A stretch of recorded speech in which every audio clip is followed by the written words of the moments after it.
Hello అండి. Welcome to Neela's food kitchen. ఈరోజు నేను మీకు మంచి నాన్ వెజ్ రెసిపీ రొయ్యల మసాలా కర్రీ ఎలా చేయాలో చూపిస్తాను. తప్పకుండా ఇదే ప్రాసెస్‌లో చేయండి. బెస్ట్ కర్రీ ఎంజాయ్ చేస్తారు. అలాగే వీడియో నచ్చితే ప్లీజ్ సబ్స్క్రైబ్ చేసుకోండి. ఇక్కడ నేను 700 గ్రాముల వరకు రొయ్యలు తీసుకున్నానండి. ఒలిచిన తర్వాత 700 గ్రామ్స్ ఉన్నాయి. వీటిని ఉప్పు, పసుపు, నిమ్మరసం వేసి బాగా క్లీన్ చేసి పెట్టుకున్నాను. ఇప్పుడు ఇందులో కొంచెం పసుపు, అలాగే ఒక హాఫ్ టీ స్పూన్ కారం, హాఫ్ టీ స్పూన్ సాల్ట్ వేసి ఒకసారి కలుపుకొని వీటిని పక్కన పెట్టేసుకోవాలి. రొయ్యలు ఎప్పుడైనా నీచు వాసన రాకుండా ఉండాలంటే నిమ్మరసం వేసి క్లీన్ చేసుకుంటే అస్సలు నీచు స్మెల్ అనేది రాదండి, గుర్తుపెట్టుకోండి. ఇప్పుడు కర్రీ కోసం ప్యాన్‌లో ఒక 3 టేబుల్ స్పూన్ల ఆయిల్ వేసుకొని ఇందులో 2 మీడియం సైజ్ ఆనియన్స్ అండి ఇలా సన్నగా చాప్ చేసుకుంటే చాలా బావుంటుంది. అలాగే కొంచెం సాల్ట్ వేసుకోండి. మనం ఆల్రెడీ ప్రాన్స్‌లో వేసాం కదా! చూసుకొని కొంచెం వేసుకోండి. దీనివల్ల ఉల్లిపాయలు త్వరగా మగ్గిపోతాయి. ఇప్పుడు ఇందులో ఒక టేబుల్ స్పూన్ అల్లం వెల్లుల్లి పేస్ట్ వేసి పచ్చివాసన పోయేంత వరకు ఫ్రై చేసుకోవాలి. ఉల్లిపాయలు గోల్డెన్ బ్రౌన్ కలర్ వచ్చేంత వరకు ఫ్రై చేసుకోండి.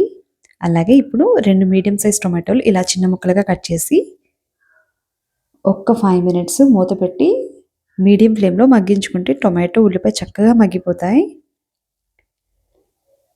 చూడండి 5 మినిట్స్ తర్వాత మనకి చక్కగా మగ్గిపోయి ఆయిల్ అంతా చూడండి ఆయిల్ అంతా చక్కగా సెపరేట్ అయింది కదా! ఇప్పుడు ఈ స్టేజ్‌లో మనం మ్యారినేట్ చేసుకున్న రొయ్యలు ఉన్నాయి కదా! ఇవి డైరెక్ట్‌గా పాన్‌లో యాడ్ చేసేసుకొని ఒకసారి బాగా మిక్స్ చేసుకోవాలి.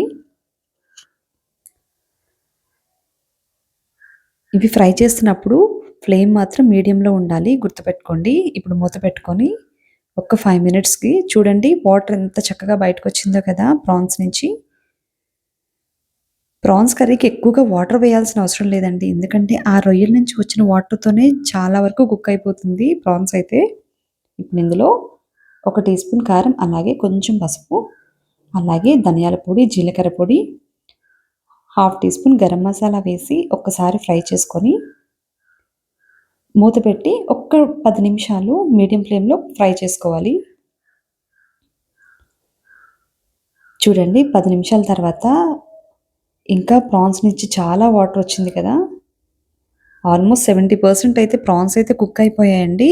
ఇప్పుడు ఇందులో హాఫ్ గ్లాస్ వాటర్ వేసుకొని ఒక్కసారి మిక్స్ చేసుకొని మూత పెట్టేసి మీడియం ఫ్లేమ్‌లో 15 నిమిషాలు ఉంచితే చక్కగా రొయ్యలైతే ఉడికిపోతాయి. చూడండి 15 నిమిషాల తర్వాత వాటర్ అంతా ఇంకిపోయి కర్రీ అంతా దగ్గర పడింది కదా! ఇప్పుడు ఈ స్టేజ్‌లో కొంచెం కసూరి మేతి చక్కగా నలిపివేయండి. అలాగే 2 పచ్చిమిర్చి చీలికలు, అలాగే కొంచెం కరివేపాకు వేసుకొని ఒక్క 2 నిమిషాలు మగ్గించుకుంటే సరిపోతుంది. ఇప్పుడు దించే ముందు కొంచెం కొత్తిమీర వేసుకోండి. ఫ్లేవర్ చాలా బావుంటుంది. అంతేనండి. మన కర్రీ అయితే చక్కగా రెడీ అయిపోయింది. ఒక్క నిమిషం ఉంచి వేడివేడిగా సర్వ్ చేసుకోవడమే. వేడి అన్నంతో తింటుంటే ఎంత బావుంటుందోనండి. పిల్లల నుంచి పెద్దవాళ్ళ వరకు అందరూ ఇష్టంగా తింటారు. ఈ సండే ఒకసారి తప్పకుండా ట్రై చేయండి రెసిపీ. ఎలా వచ్చిందో కామెంట్ చేయండి. అలాగే వీడియో నచ్చితే సబ్స్క్రైబ్ చేయడం మాత్రం మర్చిపోకండి. Thanks for watching.